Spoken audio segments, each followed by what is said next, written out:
and to you, and to you, and to you, Jesse Starcher, and I see Paul, and no, that's a different thing. Never mind. Jesse Starcher, happy birthday to me. Happy birthday to you, Mark Radulich. Have I ever played that for you before? I don't think you have. That was Cracker. You know Cracker. I do know Cracker, as a matter of fact. Uncle Cracker, right? Nope. No. I think I've done that joke before. Yes, you have. That's alt country band Cracker from 1992 on their self-titled album, it looks like, doing Happy Birthday to Me. Okay. As opposed to Camper Van Beethoven's Take the Skinheads Bowling by the same group of people. Oh. Or at least by one of the persons. Anyway. One of them. But I love that song. And it is my birthday. I am 45 years young today. 45 years young. So we have established you are just a little just a little under 3 years older than I am. Because I turned 43. Oh, no, so that's 2? I have no idea. What year were you born? 78.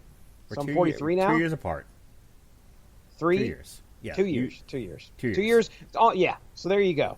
Just a little bit more than 2 years. Yeah, something around there. I can't do math right now, and I've just decided not to. I've decided not to do math. How's that? Anyway. He works for unemployment, everyone, that involves math. He has a business degree. Just want everyone to know that. I will tell you that I have worked 13 hours today. I know that number. Well, let me, in case people are just tuning into this for the first time and are like, what the fuck am I listening to? I thought this was a metal podcast. It is, kind of. This is the Metal Hammer of Doom, some say. I'm your host, the Mandated Reporter, and frankly, I'm mortified Mr. Mark Radulich. And that over there, that's Jesse Starcher. That's right. I'm ready to rock and roll, buddy. Yes, sir. It is my birthday, as I said before, and therefore we played a little birthday music for me, because it's my podcast, and it's my birthday, and it's all about me, Jesse Starcher. Me, and all my meanness is going to smother this podcast in its crib. Anyway. So, I don't know about you, Jesse. I don't do drugs, but I love drugs. I love the drug culture. When I was in grad school, I actually specialized in substance abuse treatment. And my first job out of grad school, when I got my master's in social work, was in a rehab. Oh, wow. Yeah, I worked in a rehab in the heart of the ghetto of where I lived on Long Island. One of the ghettos. We had a few. I bet that was an experience. Yeah, everybody there was sentenced to be there. Like, as part of their probation or their parole, depending on their incarceration situation, they were sentenced to do X amount of months or years of outpatient talk therapy. And I worked in the outpatient talk therapy that they were sentenced to. Let me tell you how none of these people wanted to be there. And half of them were there because they were drug dealers, not users. Oh. Yeah. Yeah, I bet that was enlightening. It really was. I did an entire therapy session with one guy about how he believed that George Bush flew the planes into the towers with a remote control. So that he could, personally? Yes. Oh, no, okay, with the remote control. With the remote control, yes. He, from the White House in Washington, D.C., were able to control planes with a remote control and flew them into the buildings and into the Pentagon, into a field in Pennsylvania, so that he could, and I quote, get that oil. Jeez. That is some... So, I imagine, like, you are probably resisting the chance to tell this guy that he is beyond your assistance. Like, I can't help you, sir. Later on, he would ask me for a letter saying that he had completed treatment, which he hadn't, and it wasn't because he was an idiot who thought George Bush flew planes into the buildings. It was because he hadn't shown up to therapy for weeks. Yeah. So he was required by sentence to complete X amount of sessions. He completed less than X amount of sessions, and then came to me for a letter saying that he had completed X amount of sessions so that he wouldn't go back to jail for the stupid crime that he had committed. And I said, "But sir, math." And he said, "Yeah, but favor." And I said, "I agree, but still math." Yeah, we got a problem here, unfortunately. You can't bypass the numbers. Right. And he said, "Thanks for nothing." And I said, "I owe you nothing." So that works out. Yeah, very good. Very good. So that's a long way of saying we're going to review Bongzilla's Weedsconsin tonight. Yeah. Was there a lot of, like, marijuana dealers that you had to deal with, or was it just really hard drugs? I mean, mostly hard drugs. You had the occasional weed dealer. And it's not like, it's not like they had a license to deal exclusively in one type of narcotic. Generally speaking, most of the guys I dealt with dealt not only in cocaine and heroin, as they say.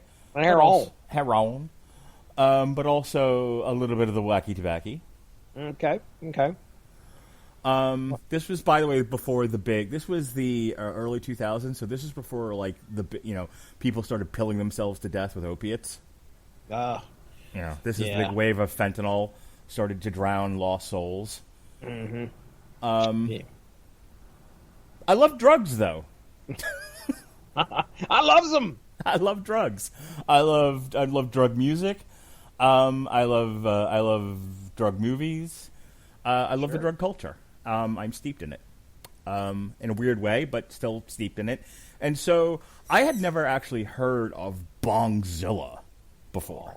That is a name that begs more looking into. Yes, that is a name that screams research.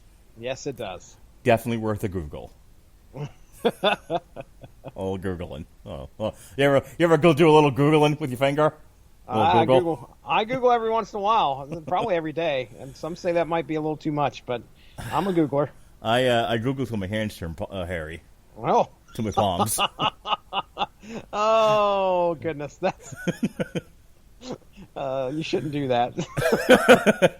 When hair grows on your palms, stop. Yeah, stop your Googling. Stop Googling. Anyway, I believe it was Blabbermouth that had done an article saying that Bongzilla was releasing a new album on 420, because of course, and it was Weedsconsin. And I wrote you immediately, and I'm like, Jesse, Bongzilla. And you went, yes, I understand everything that you're saying. Absolutely. Bongzilla, let's talk about them for a moment. They were a stoner metal band from Madison, Wisconsin, and as of 2015, the band had reunited after a 6-year hiatus and embarked on a North American tour. So says the wiki. Okay. Bongzilla's first album on Relapse Record and their subsequent albums were all on Relapse Records except for the newest one that we're going to talk about. Stash in 1999, Apogee in 2000, Gateway in 2002, a Marijuanican, 2005, and then they took a break. They probably took a break to get high for 15 years. There was no. Yeah, I was going to say there was no stopping at any point. And then they released Weedsconsin on April 20th. But they also released a two-song single EP. They're calling it an EP in the wiki. Called Nectar Collector. Nectar Collector? Yeah, and that was in March of this year, as a matter of fact. March of 2021. They're on Spotify. They have an album called Doom Sessions Volume 4. And those two songs are on it. Yes, I'm seeing Mother Flowers Little Helper, Cosmic Distillate, Nectar Collector, and a song called Cupcake as well. Yep, Cupcake and Nectar Collector on the Nectar Collector EP. Nectar Collector. Very nice. Collector. Yes, sir. They're on some compilation albums, the Shake the Singles, Nuggets, Stash, Methods for Attaining Extreme Attitudes, which was also an EP, and Thank You Marijuana, as we often say on this show. So here's the game plan, man. We're going to listen to some stoner metal, some sludge metal here. And it's only 6 songs. So, some of them are in the 4 to 5 minute range. Some of them are a little over 10 minutes. Some of them are less than a minute long because weed. We're going to go 2, 2, and 2. But that's not all, Jesse. We're going to listen to Cosmic Distillate, Nectar Collector, and Cupcake. All right, very good. Oh, Check shit. those out. Audible, motherfucker. I like it. But that's not all. That's not all. Because I didn't want this to be a 20-minute podcast. I sent you an article earlier that said the top 10 best metal songs about weed. Yeah. I sent you that list, and so we're going to plow through that list and give those songs a little bit of looky-loo. Looky-loo. Listen-loo. Listen-loo. Listen-loo. I like it. But that's not all. Uh-oh. Oh, shit. Swerve, motherfucker. I needed to get to an even number if we're going to do these by threes. 2, 2, 2, and then 3, 3, 3. Sure. But we didn't have the perfect number for 3, 3, 3. And I figured since it doesn't really matter how long this is, because we're not doing an album proper. Well, we are, but then we're doing a whole bunch of other shit, right? I added a few. Now, one was by your request because we could not leave Cypress Hill off this. No, there's no way. Review tonight. There's absolutely no way. Right. And then I was like, all right, well, now we're at odd numbers, so I got to add a song. So, do you remember from one of our old Blog Talk Radio covers shows that we did? I played a Brujeria mock tune of the Macarena called Marijuana. I believe so, yes. Well, we're going to hear it again.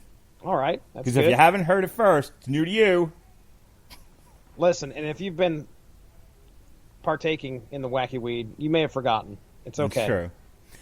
And then, so that we can get to an even 21, I found one more song to put on. An even 21? An even 21. Perfect. Okay, but I want to surprise you with it.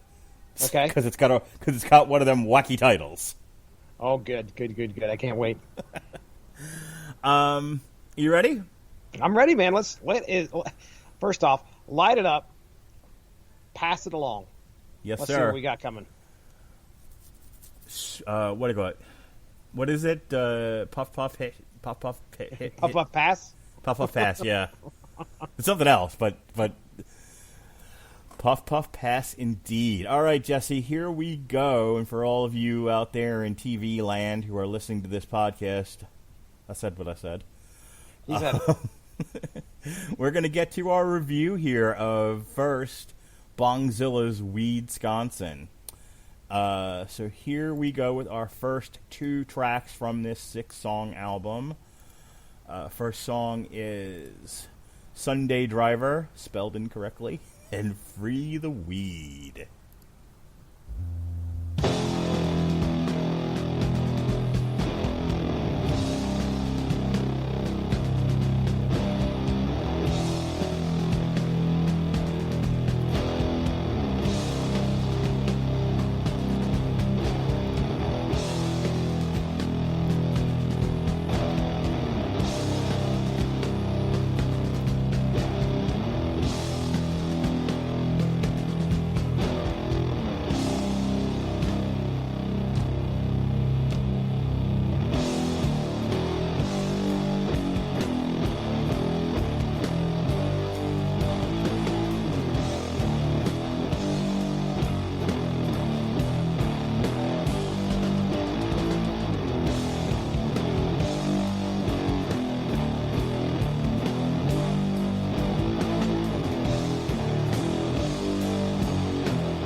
Did you know that the time has come to rise like smoke?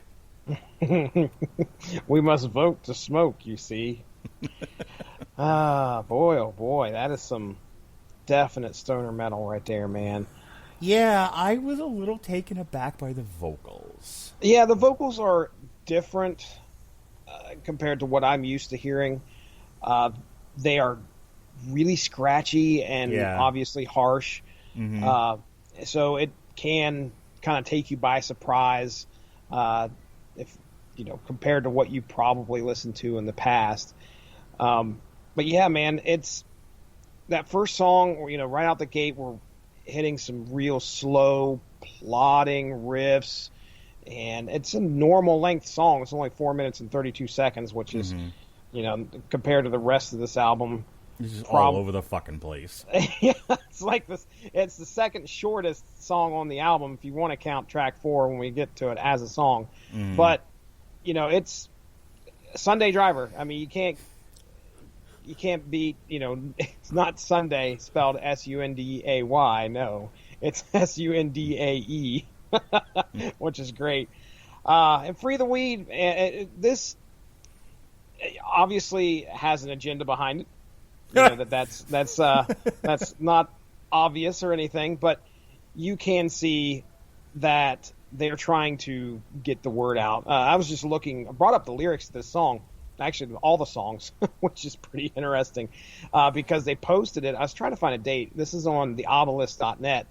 They just posted the lyrics, I assume, to all the songs on this album, and they take up like one piece of paper. It's actually written on what looks to be a dry erase board. But anyway, Free the Weed has the most lyrics of all the songs off of this album. And I do want to say that, have you ever heard of the band Earth Ride? I think it's Earth Ride. Yes. Yeah, it's Earth Ride. Okay. That's who they remind me of. Okay. Because the vocals are similar. I think Bongzilla's harsher, I guess, if there's a gradient for that. But Earth Ride, that's who I first thought of. I was like, okay, this sounds very much like Earth Ride. There's quite a few songs that I've heard from them in the past, and my mind immediately went there. I didn't hate these songs. These songs are okay. I mean, for stoner metal, I kind of knew what I was getting. The two that we just listened to weren't horrible. It's funny that those two add up to be just about as long as the next song. The third song. So funny story about this, and then I'll move on.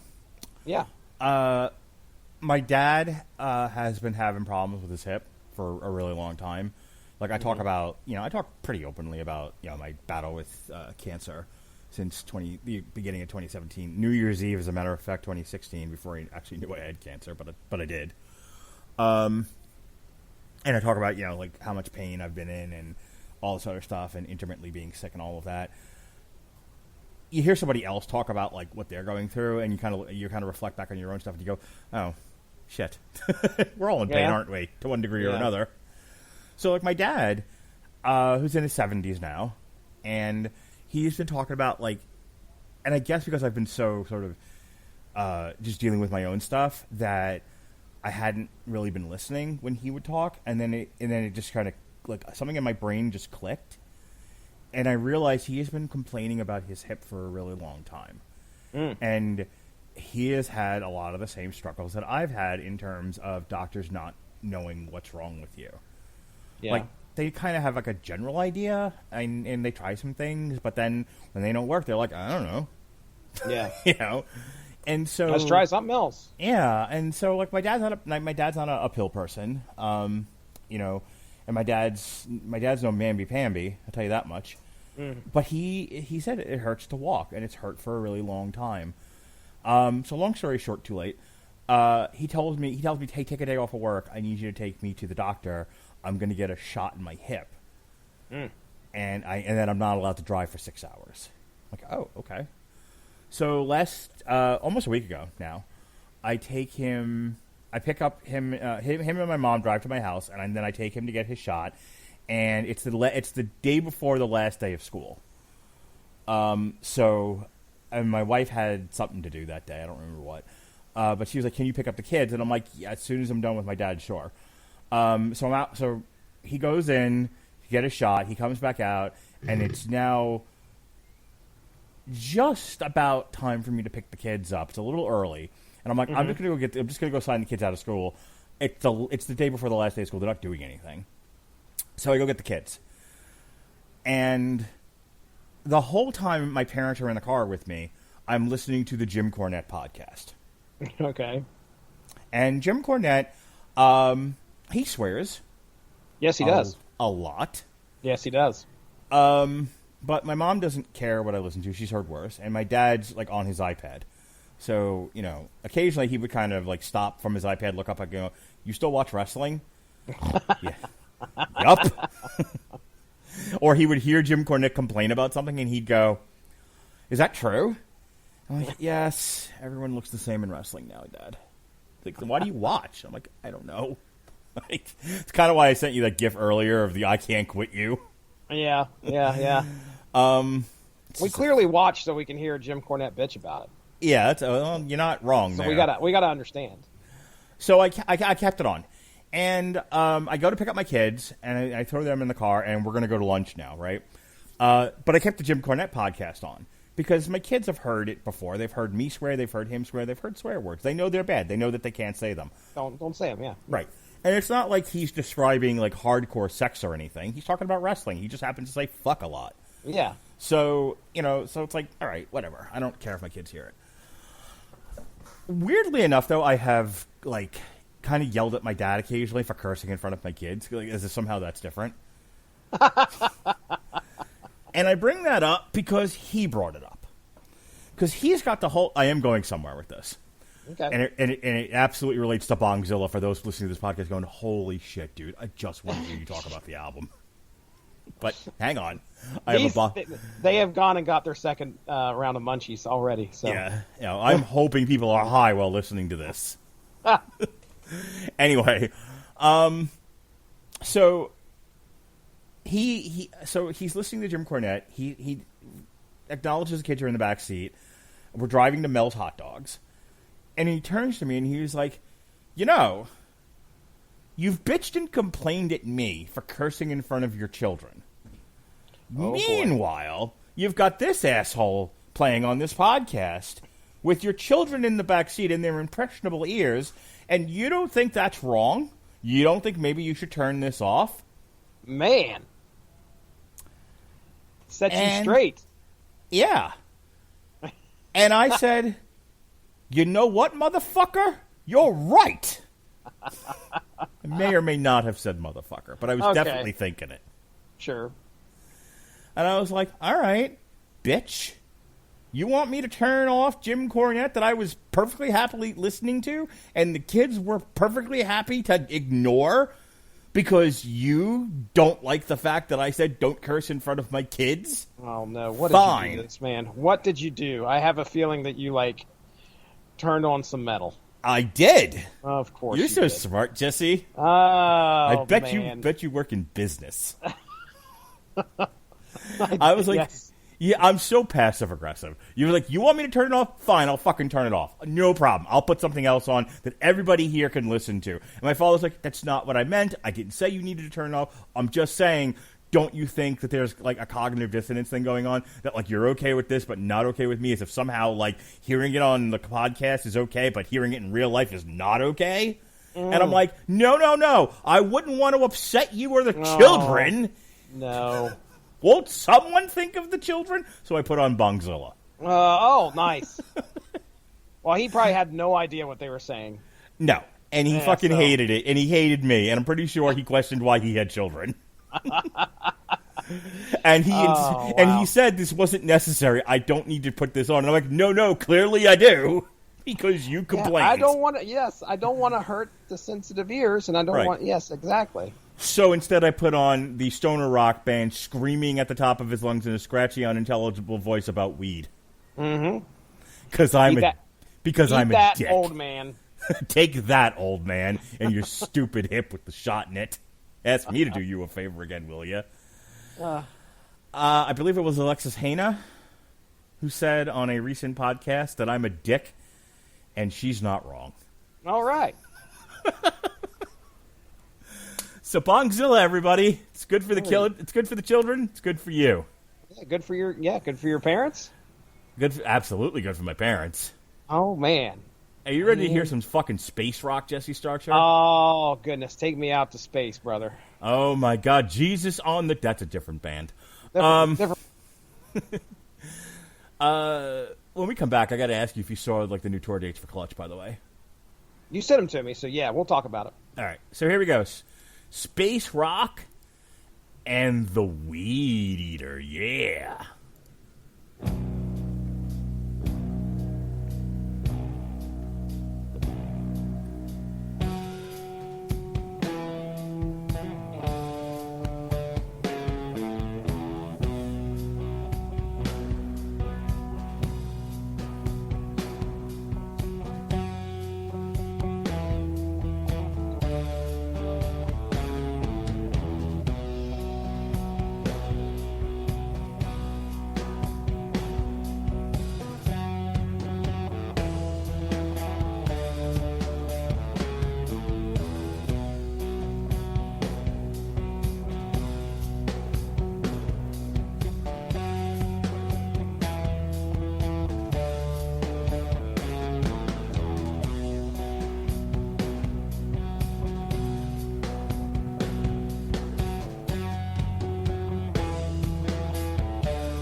Yeah, Jesse.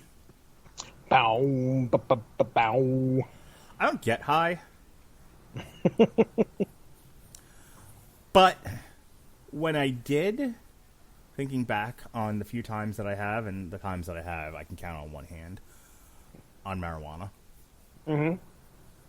I feel like, even going back to those times, that if I were high, space rock would absolutely be the song I would want to be listening to. Yeah. While gored out of my mind. Yeah, dude, it's definitely the song that there's this laid back quality to this type of music. It gets heavy, but it then kind of scales it back a little bit and it's very repetitive. Mm-hmm. I mean, that's a given. Like, it is the sound of being comfortably numb while also drowning in mud. Yes, it is. So, I went to college at one of the it's on record as being one of the biggest party schools in Ohio. Okay, mm-hmm. Ohio University. So, I can tell you that I used to be a little bit of a teetotaler. Okay, I was the guy that I didn't partake. I was scared. I didn't want to get in trouble. That was the big thing. Then probably about, I want to say winter quarter of 90, so it'd be the 96, 97 year, my first year in college. And man, let me tell you, somebody, a friend of mine was like, okay, look, it was easy to come by. All right. Back in the day, this was before, I'm sure legalization was a big talking point back then, but I mean, this was pretty scary back then, even to try and find some of this, have some of it, and then do what you will with it. Yep. But a friend of mine was like, look, it's just going to be me and you. Take your shot. All right. So, most people probably get weaned into the whole thing by possibly giving, here's a joint or whatever. We did a pop bottle bong. Mm-hmm. Okay, that was my intro. Now, I don't know if you've ever heard of the methodology of how you do that, which is basically you just put the stuff in there, you use the water to bring up the smoke into the 2-liter bottle, and then you shove all that smoke into your lungs all at once. Right. Yeah. And then he was like, all right, so I do that. And I didn't have stoner metal to guide me through my first time smoking weed. Sure. What I had was a guy by the name of Aphex Twin. So this actually applies more to the next week's show when we talk about Scooter. Aphex Twin's been around since the show that we're doing in July. The show that did I say next week? You said next week, but we're not actually going to get to it until. I must be high. I don't know. You must be fucking high, Jesse, because we're not going to talk about Scooter until July 21st. My mistake. Anyway, so it was trance / EDM. Yeah, I know Aphex Twin. Okay, and he played some scary tracks. Mm-hmm. For somebody that was experiencing something like this that they never have before. Fast forward to like the spring of the following year, and let's just say that I partook plenty. Now, as soon as I got married, shortly after I got out of college. If not, well, actually, I shouldn't say. I still had 2 quarters left when I got married, but. The wife, on the other hand, was really against that stuff. Sure. No way was she going to be associated with anybody that did that. And I hid it for a very long time until shortly after we got married. I was like, I got to come clean. This is probably something I shouldn't, have hidden from her. And it wasn't like I was doing a ton behind her back, but I probably within a year after we got married, I had not. It's just like you become a responsible adult and you're like, man, I've got to try and figure out how to do this on top of going to work, on top of balancing bills, on top of going to school. It's just like this, I can't do this. Just because it's one of those things. I'm not saying that it's wrong. I'm just saying that I couldn't find the time to do it. And I felt like it impaired me enough to where I didn't have the time to become impaired. So, but as I reached the end of my tenure at school, man, that was somewhere in between there. I found Clutch, and somewhere in between there, I started listening to more metal. And I don't know if smoking weed had a hand in guiding me toward the music that I like, but I can tell you that I really enjoyed Clutch. Enough to where I can say they're my favorite band of all time, and there's plenty of people that will tell you there's a lot of stoner rock in Clutch's discography. But these types of songs, definitely, I can see it. I can see the repeated slow plodding riffs and just, like you said, feeling like you're getting buried and you're just mellowed out. You might even say buried in smoke. You might even say that, Mark Radulich. You might even say that. But yeah, I can. I'm feeling Bongzilla all over. It is like I said. When you think of the phrase "comfortably numb," surely Pink Floyd comes to mind. But after you sort of turn the page on that, you're like, But what else? Bongzilla, man. Bongzilla. Like they are like they had a motif and they went for it. And it is all over that one. I mean, the next one's only like 30, the weed is only like 30 seconds long. It's kind of more of the same. Honestly, they could have just thrown it at the end of this thing and I don't even know if anyone would have noticed. Yeah, I don't think so. It's kind of a weird thing to do, like a 30-second song like that. Yeah, I don't know. It might have been one of those things where they were just like, okay, well, hey, we'll throw this in there just so they know that we're going to start another song shortly thereafter. I have no idea. You talked about like Clutch being stoner metal, and yeah, back in the day, I don't know if they are really anymore. I mean, if you think about Book of Bad Decisions and stuff like that, and the one before it, I mean, like they have long since sort of abandoned the stoner rock. I mean, I think they're still considered part of that genre just because they are. Yeah, like they've been a part of it for so long. But like, are they really playing stoner rock anymore? Yeah, I was going to say their most known, one of their most known songs is help me out there. It's the Spacegrass. Spacegrass, thank you. It's the most known. I was about to call it space rock. I was like, that is not it. But yeah, I mean that identifies with so many people, and it was the number one song of the last show that we reviewed. That's right. They, as picked by the users. Yeah. Right. Yep. So. I agree with you. They've definitely graduated from that, in my opinion. They've moved on to, I want to say greener pastures, but that's I could see that as being a marijuana reference. I see what you did there. No, I mean, I wouldn't say that they've moved on to greener pastures. I would more phrase it as they've evolved their sound and they have looked for more and interesting things to do, but then there are always other bands ready to pick up that torch and light a bong with it. Yeah. So Clutch, man, have you seen these tour dates real quick? Yeah. Speaking of Clutch, man, I'm looking them over and it looks like the East Coast is getting hit. Yeah, I was talking to my wife about this. Like, not a single, one Florida date and some Pensacola, and that might as well be Alabama. Yeah. It's that close. It is a 7-hour drive. Oh wow! From where I live in the suburbs of Tampa. But you, my fine feathered friend, how close are you to Norfolk, Virginia? Norfolk? I don't know, man. I don't know if I'm anywhere close. Probably about 6 or 8 hours away, I would think, because I passed through Norfolk before going to Virginia Beach. How about Asheville, North Carolina? I don't know which one's closer. I'd imagine Virginia's closer, but I could be wrong. Okay. Well, I asked about Virginia just because I know, you and your West Virginia cohorts are all kind of in the same area.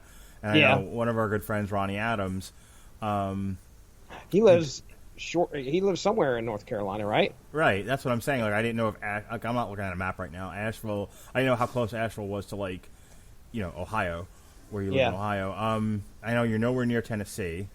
You're obviously nowhere near Florida. You're nowhere near Fort Wayne, Indiana, Albany, New Haven. You're nowhere near Maine. You're definitely nowhere near Buffalo. The only places near Buffalo is the fucking North Pole. You're nowhere near Long Island, Vermont, New Hampshire. Where are you at? Like, what dates? I am. Well, the tour they just added runs from September through October. Okay, all right. And then there's their New Year dates. I was going to say that's where I have Cleveland and Cincinnati. Yeah, Cleveland is on the 29th, and then Cincinnati is on the 31st. You're gonna take Mindy and spend your New Year's Eve in Cincinnati? I doubt that I will, as much as I would love to.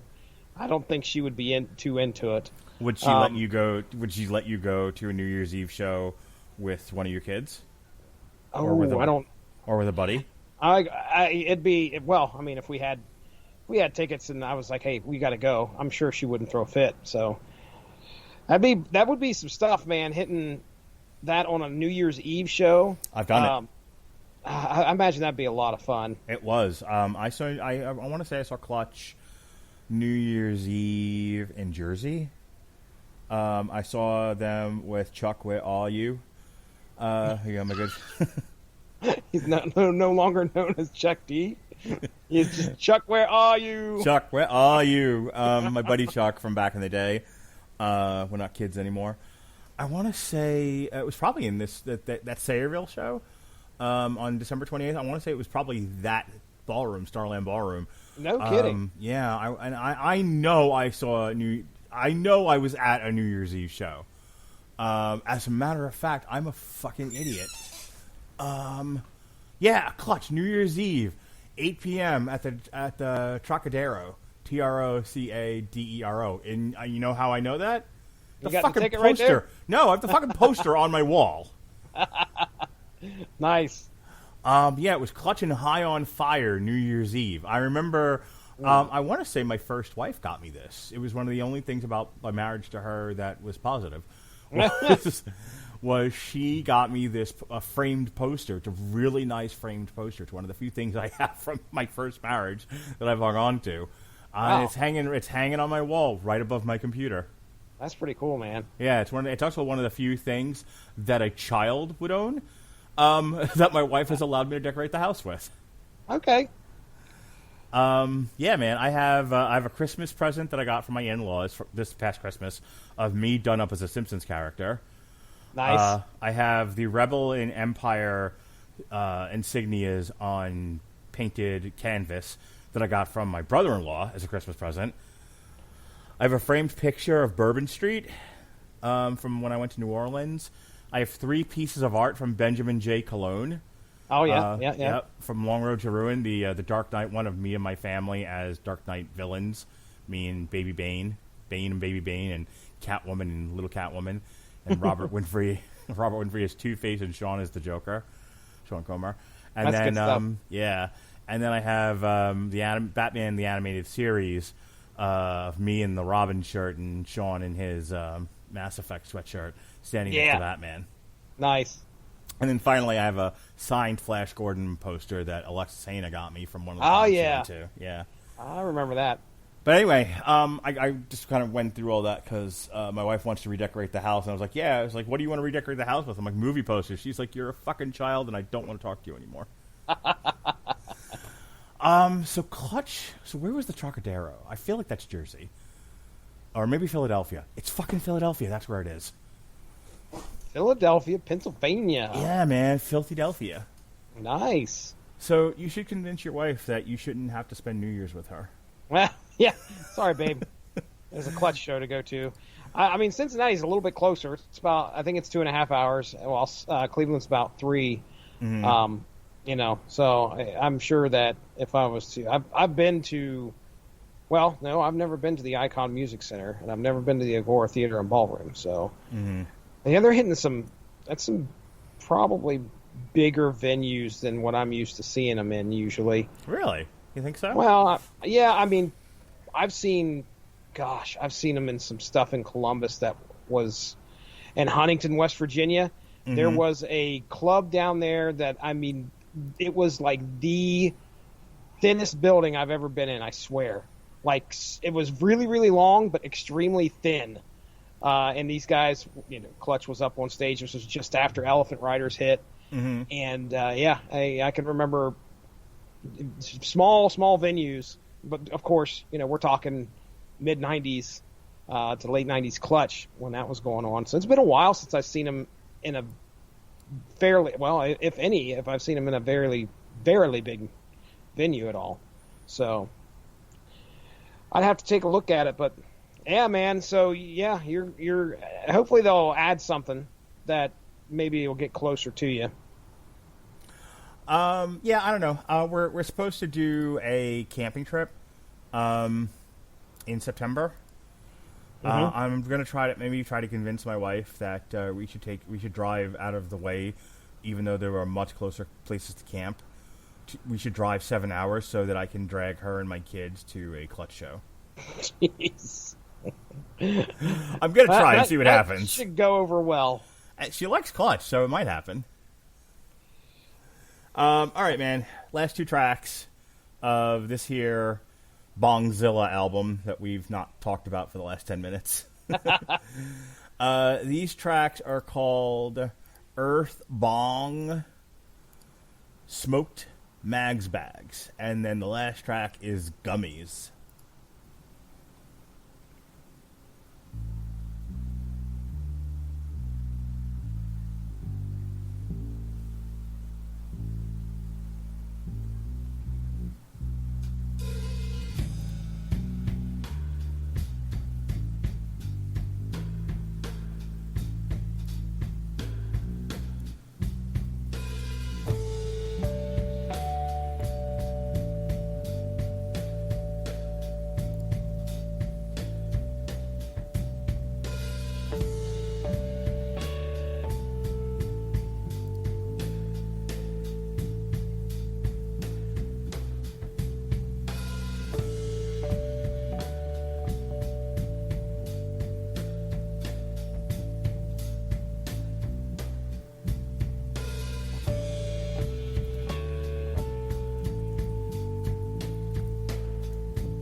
So that's Weedsconsin.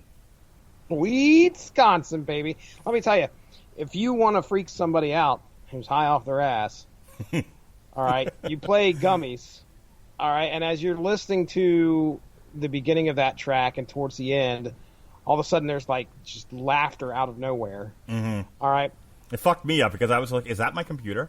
Like, I'm not even high, and I'm like super paranoid. Am I falling out of this chair? Exactly. Like, I honestly thought like there was laughter coming from something else. Like, I had a couple of different windows open. I've been doing stuff as we play these songs. These are not punk rock songs that are really quick. No. I'm like, I have time to like get up, go get a drink, do my taxes. Yep. You know, get into it with my wife. Come back, song's still playing. Yeah. That's definitely an interesting way to kind of mess with your listener there. But, Earth Bong Smoked and Mag's Bags, 15 minutes and 22 seconds. Gummies, the last track as I was talking about there, we just have laughter and that's it, no vocals. It's very, again, repetitive. That one got on my nerves. Yeah. So I didn't like that. it just because I wasn't high at the time that I was listening to it, so that's probably why. Right? Because I feel like we both would have really enjoyed that had we been fucked up. Yeah, oh yeah. Absolutely. Just the constant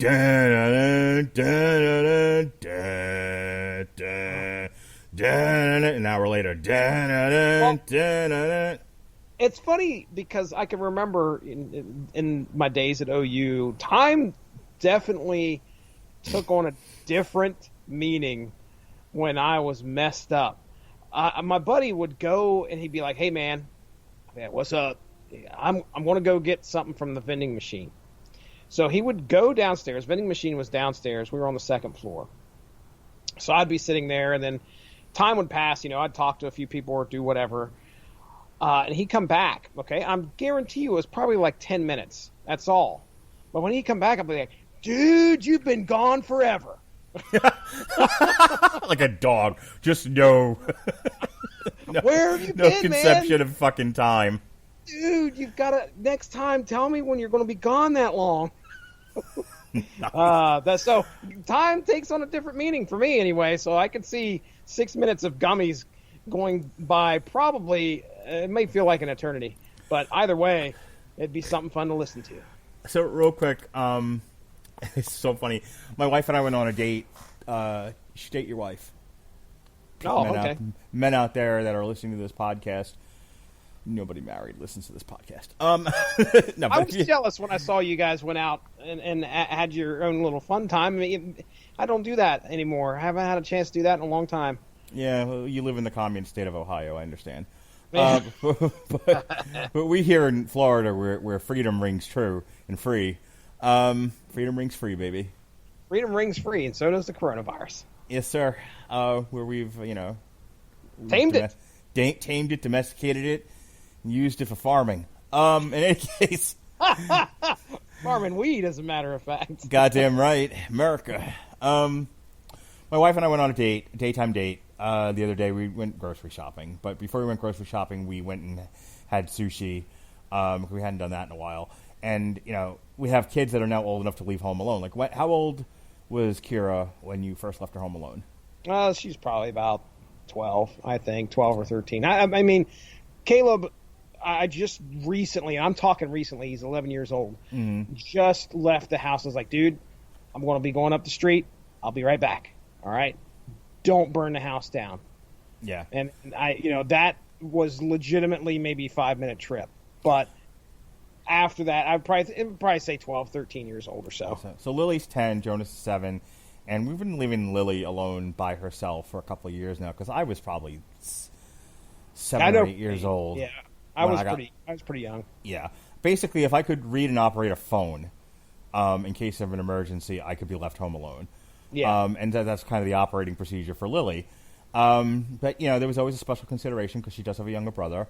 But now he can read, and he knows his numbers, and he can operate a phone. So there's no reason why we can't leave him home alone for at least for short periods of time. So we went on our date, and we went grocery shopping, and we left them home alone. And my wife said something funny to me. She was like, "Lily just texted." And I'm like, "Oh, is everything okay?" She's like, "She just wanted to know when we were home."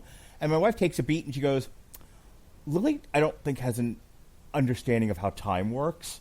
And she doesn't know how long we've been gone, and she gets worried." And I'm like, "Are you trying to say that Lily is like a dog?" Because you know what dogs are like, right? Like, You leave and come back, and within 5 minutes, they could have been 5 hours or 5 days or 5 seconds. They don't fucking know. Nope, they have no And clue. they react the same way every time. Every single time. You've been gone forever. I went outside to check the mail.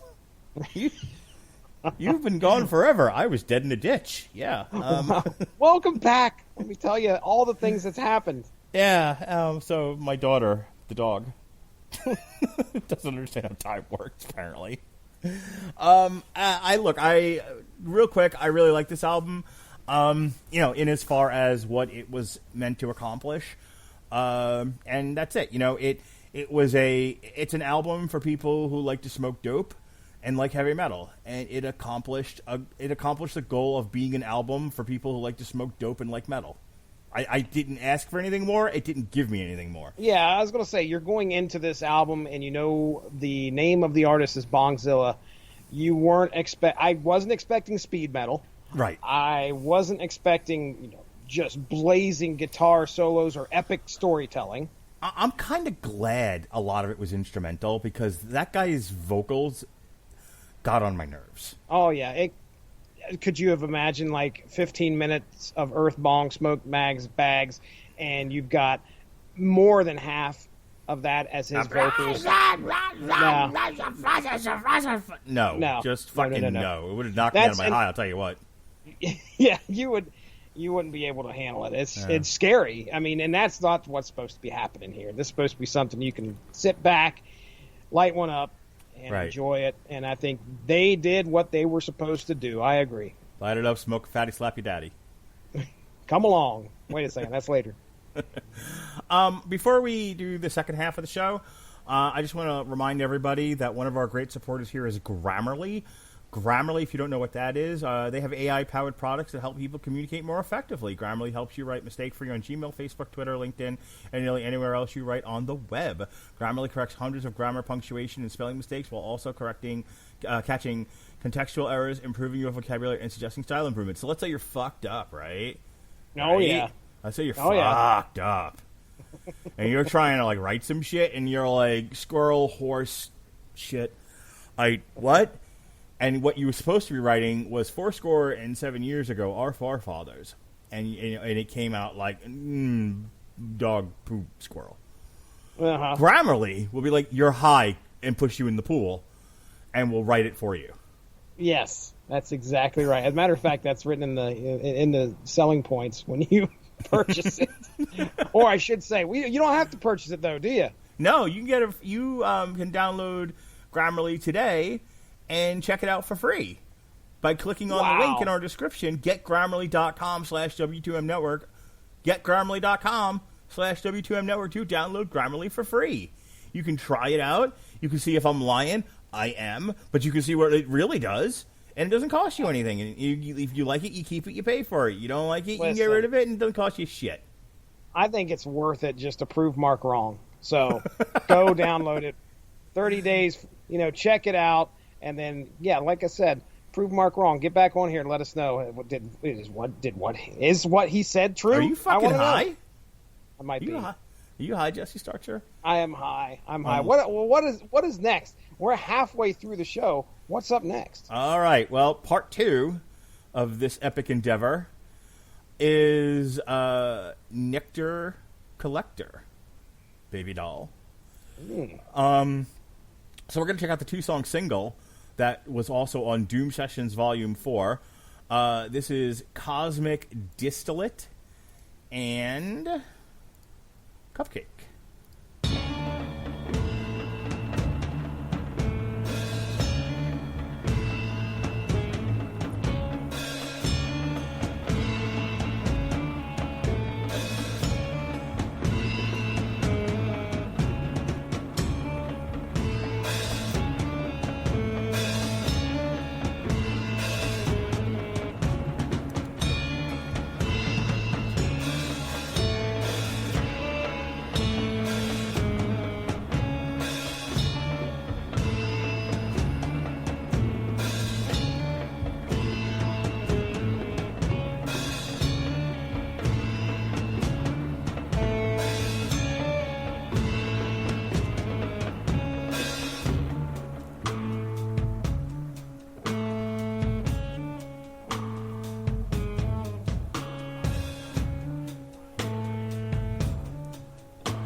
Oh My Little Cupcake. I like that second one. Yeah, that was some dope shit right there. Those are the first time I've heard those songs. The first one definitely sounded like what I was expecting, but you said the last one was Cupcake? Mm-hmm. Yeah, that one sounded like it seemed like it had a little bit more of, I don't know, I don't want to say song quality, but it just sounded like they were going in a little bit more of a different direction in regards to, like, getting some lyrics out there and having something a little bit different than the stoner metal that we just heard on that last album, too. For sure. All right. Part 3 of this here podcast, Jesse, is brought to you by the Alternative Press, altpress.com, as a matter of fact. They did an article back on March 3rd of 2020, so a little over a year ago. And on this article is top 10 songs for metalheads to smoke weed to. Nice. Yeah. So they listed 10 songs, and then we added a couple because that's what we do. And we're going to go through the list 3 at a time and just have a little chat. And then that's going to be the end of the show. How about that? I like it, man. Let's rock and roll. All right, man. So the first 3 songs on here. Do you like long songs, Jesse? Do you like songs a little over the average, 4 to 5 minutes? You know, maybe some songs a little shorter than that, a little longer than that. This fucking first one is over an hour long. Oh, my God. You gotta be kidding me. I know that this band is kind of known for doing that, but I had no idea. Yeah, so we're not going to play more than a minute or so, but holy shit, this is an hour long. This is 63 minutes. Oh, Jeez. my God. So the first one they listed on here, the first 3 they listed on here, is Dope Smoker by Sleep from the album Dope Smoker. Smoke by Suicide Silence from No Time to Bleed. And one of my all-time favorites, Jesse Starcher, Hail the Leaf from Down. Here we go.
I really like that album, by the way, that Down album. Yeah, that Nola is fucking amazing. It's one of my favorites. Yeah. So I skipped like 4 and 5 minutes at a time, all the way up to about the 30-minute mark on that Dope Smoker song. Yeah. Yeah, It took that long to get to the lyrics. I was going to say, it gets finally starts to pick up a little bit about halfway through. That's about 30-minute mark. Yeah. And that's amazing. 63 minutes. That's like these guys just saying, I don't give a shit. They got stoned, went in the studio, and just jammed, and then eventually they ran out of money. They're like, all right, you're done now. Goodbye. We're closed. Go to White Castle. So that Smoke song though by Suicide Silence, I'm sure it was about marijuana, but it's fucking harsh, dude. Way too harsh for me. That's what I was saying. Like, there's no way you could smoke something and then try to relax to that. No, that's that's not about smoking marijuana. That's smoking cocaine. That's like fucking smoke crack and punch a baby. No kidding. Yeah, it was definitely on the upper side of things. Of the three, I mean, my nod goes to Hail the Leaf. Oh, for sure. Yeah. Have you ever seen Down in concert? No, you've seen like 2 shows. I've seen Down in concert. 2 artists. I've seen Down in concert. Worth going to. I mean, Phil Anselmo in one of the rare appearances I've seen him in where he didn't talk through the entire show and play 2 minutes of music. Down was pretty incredible, and like Down came right out of like the Pantera breakup. The Abbott brothers went to Damage Plan, and he went into Down, and like me personally, Damage Plan for me was like, this is Pantera light. This is like a Pantera cover band. It's kind of what they turned into. But like Phil was doing some ill shit with Down, and I really, really liked it. I was going to say on the Spotify, it looks like Down top 10 songs are all off of NOLA. One song is from Down 2. Yeah. And can you a bustle in your hedgerow? Can you guess which song that is? It's been so long since I've listened to it. Okay. I know the big hit from NOLA was Stone the Crow. Okay, off of Down 2, Ghosts Along the Mississippi, which I know that one. I've heard that one quite a few times. Yeah, that sounds about right. All right, you ready to go into the next 3 here? Absolutely. All right, well, one is obvious, 2 is hilarious, and 3 is about right. We've got the 2014 remaster of Sweet Leaf by Black Sabbath, an obvious classic. Yeah. You've heard of Cannibal Corpse. I know you don't like them. You're not a huge fan of the death metal. And just so people don't misunderstand, I like harsh music. I like death metal. I like black metal. But, if you're like, what should I get high to? Screaming at the top of your lungs and playing really fast doesn't come to mind. Nope. So, like, that Suicide Silence song, like, it's not that I didn't like it, or that I am criticizing it for being harsh. It just doesn't fit the motif. Correct. So I know how much you love Cannibal Corpse, especially their album covers. Yes. Someday I got to put up the show from back in the BTR days where we reviewed a Cannibal Corpse album, and then we played a game called Rate My Cover. And we went through all the Cannibal Corpse covers. And by the end of it, you were, like, sleeping with the lights on. Yeah, there was no comforting me. No. It was like, I hate the show. I hate Mark Radulich. I'll never be clean. Mummified in Bong Water, which is a playoff of the Cannibal Corpse song. And this is by the band Cannabis Corpse. Beautiful. Yes, sir. And then finally, great thrash band. We should definitely check out some of their albums one time on this show. This is Born to Party by Municipal Waste, classic thrash metal band, from the album The Art of Partying. Here we go. Sweet Leaf, Mummified in Bong Water, and Born to Party, baby.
Municipal waste is going to fuck you up.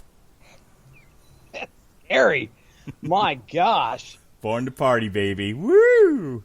Wow. So I would imagine for you that was like we started high and just went right into the fucking ditch. Yeah, that would, my gosh. You are talking about something that was, well, okay, Cannabis Corpse. Yes. All right. That's hilarious, number one. I looked at the album. It's called The Tube of the Resonated. Yeah. Okay. That is the name of that album. And they've had as quite opposed a to few albums. Tomb of the Mutilated. Get it? Do you get it? Cannabis Corpse, Cannibal Corpse.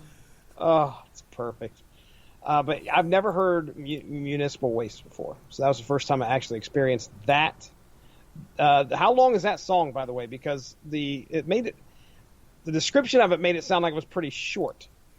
Which one? Mummified in Bong Water or? No, Municipal Waste, Born to Party. 4 minutes, 20 seconds. Okay, all right. Well, that's good. I mean, it's blazing. My gosh. But yeah, Sweet Leaf starts everything off all right, and then all of a sudden it's like, what is going on? Of those three. So, man, Sweet Leaf, that is a classic Black Sabbath song. I've not listened to it very often, but when you played it, I was just waiting. I was like, I'm going to hear All Right Now here in just a second, aren't I? And sure enough, there it was. All right now. So when Lily was a baby, she would cough, and as a protective, in tune, connected, present father, instead of doing anything about the cough, I would just yell out, "All right now." Father of the Year. And so she learned that, and so if anyone ever coughed, she would just yell out, "All right now." That's hilarious. It gets better. There was a week where my wife was off from school. She's a teacher, and she was off for spring break. And for whatever the reasons were, and you know this about children, for the first couple of years of their life, they never want to be in clothing. That's right. So Lily was just constantly getting naked all the time, and she would take off her shirt, and my wife, being a present and in tune and aware and appropriate parent, would yell out "Spring break." Oh yes, I remember the story. So Dad's yelling "All right now," and Mom's yelling "Spring break," and my daughter will grow up to not enjoy romance movies. Oh, man. But be a hardcore feminist, a 10-year-old hardcore feminist. Yes. Yes, she is. So, #parenting. Way to go, Mark. So, yeah, Cannabis Corpse, Tube of the Resonated, Mummified in Bong Water. Yeah, that's good That is stuff. all over the place, because Mummified in, I can't remember the whole title of the song. I have to look it up real quick. But the actual Cannibal Corpse song, Mummified in whatever it is not on Tomb of the Mutilated. But you know what is? Tell me. I don't know if you remember this from our Cannibal Corpse discussion from back in the day. I Come Blood. Oh, yeah, I cannot forget that song title. Yeah, it's right after Hammer Smash Face. Oh. Yeah, This podcast took a dark That turn. is why I stay away from that band. Well, you know what band we don't stay away from? Pantera. Phil Anselmo making his second appearance on this list. Nice. This is Goddamn Electric from Reinventing the Steel. Which, how did they miss fucking Bury Me in Smoke? I felt like there was a few things missing, actually, from this. Just because a lot of this stuff felt like, aha, there's a good pick, and there's a good fucking pick. down Nobody for will one thing. know. I mean, that's fucking down for one thing. I'm an idiot. Oh, okay. Well, But Good Friends in a Bottle of Pills? I mean, I don't know. well, I mean, you're smoking weed, so you got to stick with that. I guess. So Goddamn Electric from Reinventing the Steel from Pantera. Bongzilla making their third appearance on here from the album Gateway. Yep. This is Green Thumb as opposed to Cypress Hill, who we'll be talking about later, as opposed to Cypress Hill's Dr. Green Thumb. Paging Dr. Green Thumb, Jesse Starcher. That's good stuff. And from the album The Best of Times, Murphy's Law with Big Spliff. You know what a spliffy is, right? Oh, yes, sir. Yes, sir. And then we're going to play an extra one here to close out this top 10. This is Chris Corpse Grinder left Cannibal Corpse and he went to start a new band called 6 Feet Under, which sounds just like Cannibal Corpse. And this is from the album Warpath, and the song is 420. So here we go, Jesse. The last bit of this top 10 best songs about weed. Goddamn Electric, Green Thumb, and Big Spliff.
sit back and hold your breath. Keep it in. Hold it in. All right, man. This was a fun show. This was a proper way to end my birthday. I got up this morning, put on my Sunday shoes. I don't know why. That's just the nature of my groove. I understand. It's only Wednesday, but that's okay. But when I was done with that, I put on some camouflage basketball shorts like I do. Okay. Sat on my couch. My wife made me breakfast. My favorite, egg sunny side up and corned beef hash. Ooh, tasty. And me and her just hung out like you do. You know, your wife, your mate, your best friend. Just chilling on the couch, watching 8 weeks worth of NXT. I'm a little behind. Yes, sir. That's a lot of wrestling. Yeah, so we did that. And she took a break for a little while, and I had some lunch, a light lunch, because I knew that later on I was going to be treated by my parents to a birthday steak dinner. We went to the Texas Roadhouse. Yeah, steak, baby. That's what you said. And I had a 20-ounce bone-in porterhouse with mushrooms. Nice. See, a little bit less than the old 96er from Great Outdoors, but you did okay. Yes, sir. Mushrooms, very nice. Nice. And then I had loaded mashed potatoes, and I had a whiskey Long Island iced tea. Oh, tasty. Yes, sir. My wife said, we're going to have a cocktail. And I said, well, that's the only way you let me take advantage of you, so yeah. Have to. And then we had some apple pie, because America. And then I came home, and then we ended the night. We capped off my 45th birthday with a little bit of weed metal. How about that, Jesse? Right, that's great. I'm glad I got to spend it with you, man. It was a lot of fun. We had a good time going through all these marijuana-related tunes, and we finished out that playlist. I'd say those last four were pretty darn good, if you ask me. So yeah, that 6 Feet Under song was fucking dope. Like, yeah, I didn't realize how good that was. A lot different than what I was expecting. Yeah, especially with my intro of it sounds just like Cannibal Corpse, and then it doesn't. Yeah. Maybe I don't know anything about music, and I do a music podcast. I don't know. No, I that's a misnomer. I know that 6 Feet Under is more intelligible than Cannibal Corpse. So that's on me. Before we go, I wanted to just remind everybody that everything that we listened to tonight just about is on AmazonMusic.com. Go ahead and check out our link in the description to sign up for a free 30 days of AmazonMusic.com. Light up a fatty and listen to some free music. How about that, Jesse? Oh, that's perfect. That is a perfect way to do things right there. Only where it's legal. If it's not legal, don't do drugs. That's correct.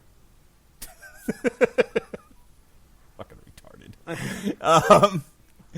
Speaking of which, this whole week we've been doing stuff related to Cruella. We kicked off the week with a re-air of Disney of Everyone Loves a Bad Guy. We talked about Disney villains and did not talk about Cruella because that's how we roll. Alexis Hana and I reviewed Disney Great Parodies Volume 1, Mickey's Inferno. There was no good 101 Dalmatian or Cruella graphic novels, not at the time that I was researching this. But we found that one, and we had some fun talking about it. It's a really bizarre book. This time I would like to remind Jesse to take back his fucking show. We spent nearly 2.5 hours tearing down the movie Cruella, so that's a fun listen if you want to check that out. Over on the other side of the tracks,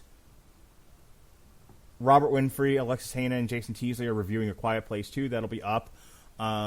Depending on when you're listening to the show, it should be there for you, waiting for you if you want to hear them. And of course, you've got this show, Bongzilla. Tomorrow, we're reviewing AEW Double or Nothing, and Sean and I are putting 101 Dalmatians from 1996 with Glenn Close on trial. Friday, we have a re-airing of Expendables 3, and Saturday, you're going to get a twofer. Jesse's got a syndicated source material about Colonel Sanders and his chicken, and my kids hornswoggled me into doing another alternative commentary, so we're going to do the one that started it all, based on a novel, the 1961 Disney animated 101 Dalmatians. We're going to watch it, and we're going to yell at the TV while we're watching it, and occasionally my son will threaten to punch my daughter. Interesting. Yeah, that's how they go, by the way. Sounds a lot like my house sometimes. Yeah.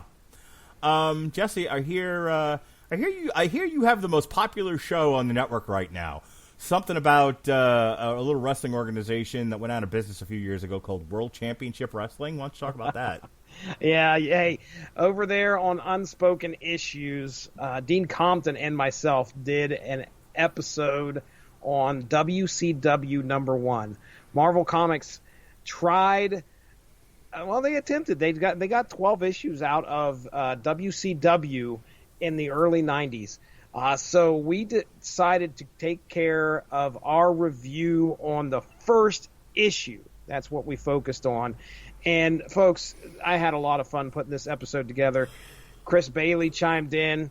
He even gave us some intros and some promos for the WCW hotline and just threw all sorts of fun stuff. So if you get a chance, if you're into wrestling and you're into comics, it's worth a listen because Dean and I obviously talk about our passion for wrestling and our passion for comics, but we also get into the we get into the logistics of how a comic book can try their best to stay on top of wrestling storylines, well, wrestling politics, really. And it was a fun show. It's a lot of fun to talk about. So give that a listen. It just dropped earlier today, 9 o'clock this morning. So that is on the air. Real quick, Jesse Starcher will actually be back on his own goddamn show called Source Material. That's right. That'll be Monday, June 14th. Cole Marentat's going to be joining us because he's our resident Transformers guy, and we're going to be talking about a passion of Jesse's. That's right. Transformers Back to the Future, issues 1 through 4. And then Jesse, not quite content with all of that, he has a bone to pick with me, a several years old bone. Oh, man, that was before I even had a podcast bone. Yeah. So during one of Sean's hiatuses from Long Road to Ruin, myself and Robert Winfrey did a Long Road to Ruin for the Back to the Future trilogy, where I dissed on Back to the Future 2 and said what a suck movie it was. And Jesse Starcher had caught the vapors and fanned himself. Mm-hmm. He's like, fuck all that noise. If you listen to that podcast, which will be re-airing on June 15th, you can hear Jesse furiously typing at me, fuck you and the horse you rode it on. Being a Back to the Future apologist and fan as he is. So, not content to leave it at that. We are going to pick up where we left off so many years ago on Thursday, June 17th, and we're going to do an on-trial. We're going to leave Sean out of it this time. And it's going to be me versus Jesse. I'm going to prosecute. He is going to defend, apologize for, Back to the Future 2. How about that? Hey, I like that. I got all week off, so that'll give me plenty of time to prepare a defense. Write copious fucking notes. Be prepared, Mark Radulich. Exhibit A. You're a dick. Sir. Exhibit B. You don't know nothing about metal. That has nothing to do with this. When's the next Unspoken Issues? That will be coming up probably in 2 weeks. So it'll be 2 weeks from this today. It'll be Chris Armstrong and myself discussing it was Secret Defenders. So if you like Darkhawk, if you like Wolverine, maybe you like Spider-Woman, maybe you like Nomad, you like Doctor Strange, really eclectic band of people here that came together, superheroes that came together to start a 3-issue story arc in Secret Defenders #1. So keep an eye out for that. That's going to be coming up in 2 weeks. All right, well, we began the podcast off the beaten path with a little happy birthday ditty to me by alt country band Cracker. We're going to end this podcast with the Metal Hammer of Doom medley. Marijuana medley. Marijuana medley. The Metal Hammer of Doom marijuana medley. That's what I meant to say. And it features Cypress Hill hits from the bong. Jesse, this is the one I was telling you about. A little band called Acid Witch. And the song is called Metal Movie Marijuana Massacre Meltdown. Oh, fantastic. Straight from the Rob Zombie School of Naming Songs. Yeah. Another one that you recommended, Fired Up, and we're going to end this medley with a favorite of mine. It's a cover. It's a kind of an adaptation of the Macarena, the song that swept the nation back in the 90s. If you went to a wedding or a bar mitzvah or some shit, you heard the Macarena and you danced to it. Yeah, and you danced to it. Well, this is Brujeria, who you got to hear on our Cinco de Mayo re-air, where we did Viva Presidente Trump. Well, they also did Marijuana from Brujeria. So, for Jesse Starcher, I'm Mark Radulich. Here's the Metal Hammer of Doom Marijuana medley to play us out. Be well, be safe, and behave.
What are you saying? You know what I'm saying. Come on. I'm not afraid of a good time.